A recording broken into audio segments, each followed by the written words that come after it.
Hello everyone, my name is Hong Feng. I'm the co-founder of Xiaomi. Xiaomi is only 10 years old. It's a relatively young company. That's the picture of 8 founders.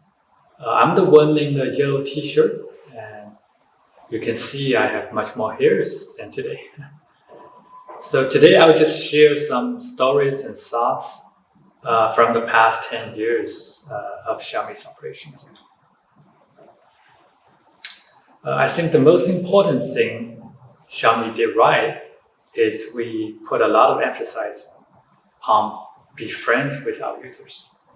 And we involve a lot with users. We do a lot of user engagement in almost every aspect of operations, from R&D, marketing, and a lot of things. The first product of Xiaomi is our MIUI system. It's a mobile operating system based on Android. And when we first launched, we don't really have a mobile phone. So for the first year, our product is just MIUI. We recruit users and they will flash our ROM into their own mobile phone. So this is the first 100 users we recruited online. And for the first version, and we have all their usernames into the first flash screen just to show the appreciation we have for their engagement with us. So when we actually launch our mobile phone, we have 500,000 users with us already. Those 500,000 users will flash our own ROM into their existing phone and doing a lot of product development, suggestions, improvement with us. They're very, very active in our community. They send us tens of thousands of posts every day, including suggestions, feedbacks, bug report. And they're very active because whatever they say, we give them timely response. You can see all those threads with bug report.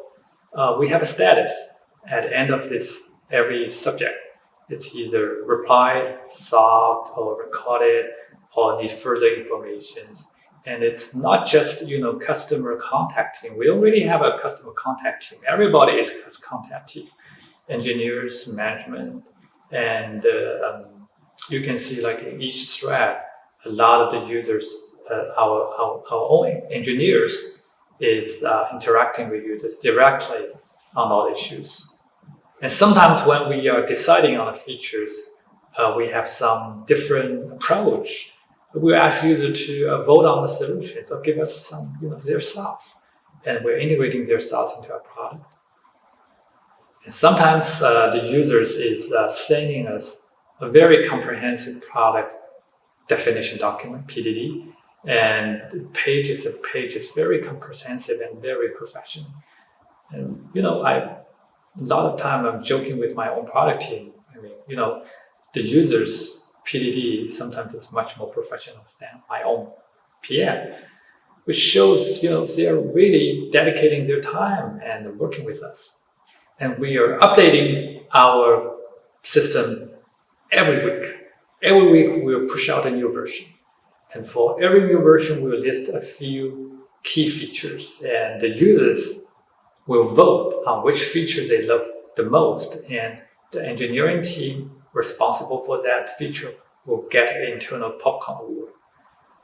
And users just love this because they know that those engineers is actually rewarded by them, decided by them, not by the management. So this is a sculpture in our Beijing campus. It's in the UI, but if you look closely, it's all the usernames of our users, MIUI users, embedded in the sculpture. It's a reminder for all the future management or the future employees. It's just the importance of communicating with users, of engagement with users, because they are the livelihood of this company. Those pictures just show we not only engage users online, we having a lot of fun activities with them offline as well. So every year, the senior management will sign tens of thousands of postcards to our users. And every few weeks, we will fly to different cities. Our product manager engineers will, have some user gathering and listening to their suggestions and having fun with them. And every year we have an annual family dinner, and Nathan will cook a dish personally for our users. It's all very fun activities. I'll just show you some pictures of those activities. You see, it's just like a party, like hundreds of users just hang out with our engineers, product managers, and employees, and having fun and have a good time. I'll show you one picture. This one user is shaving his hair with our logo in mind. It's just show like how users is having fun with us. They just love us, and they love to brainstorm and having fun, hang out with other companies. And also they give us gifts. It's pretty rare for users to give gifts to a company. But in fact, we receive a lot of gifts, and this is one gift. It's a real Xiaomi phone.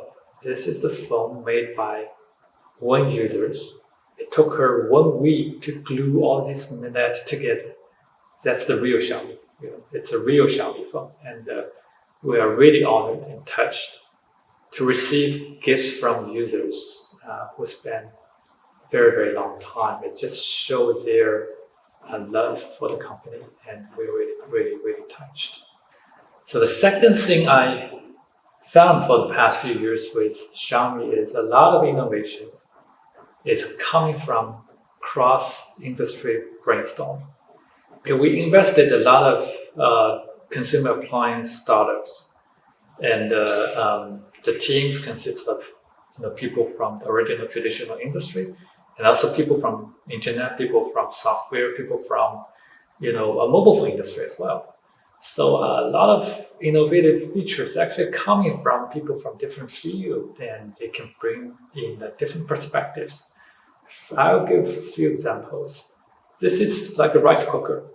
For high-end traditional rice cookers, they have buttons on the rice cookers so that you can cook different types of rices. But however, there's just so limited spaces on the rice cooking machine, and the interface is really cramped. So we have a new solution. So we find out that for those high-end rice cookers, people buy rice in a package.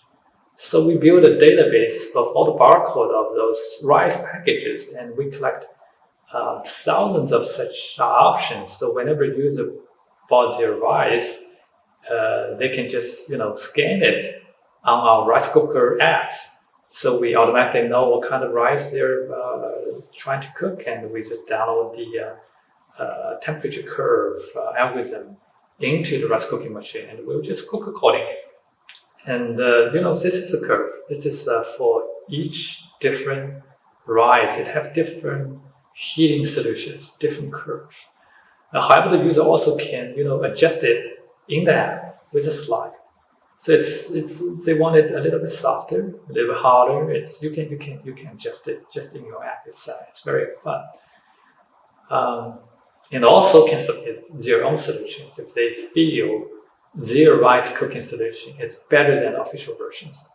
They can submit to the company, and we will select it.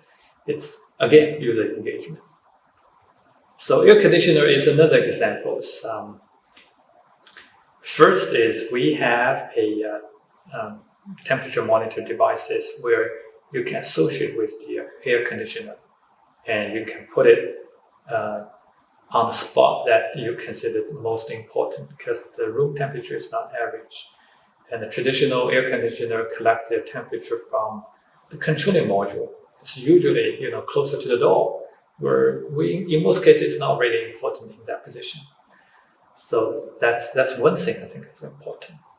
The second thing is how you control the curve. It's real examples from my personal experience, because my wife will wake up almost every night to check on our kids. Because during the summer, if the temperature is 26, my kids will get cold.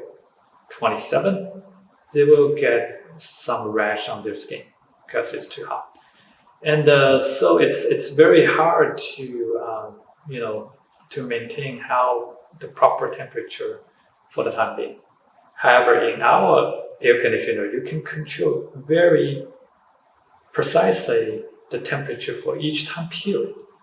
Actually, for my own experience, I will put the first 3 hours to 26, so my kids can get to sleep very quickly, and then for the next 4 hours, 27, so it will not get cold, and then you turn it to 26 again, so just before maybe his skin get rash and the temperature will go down, and again he will slowly wake up.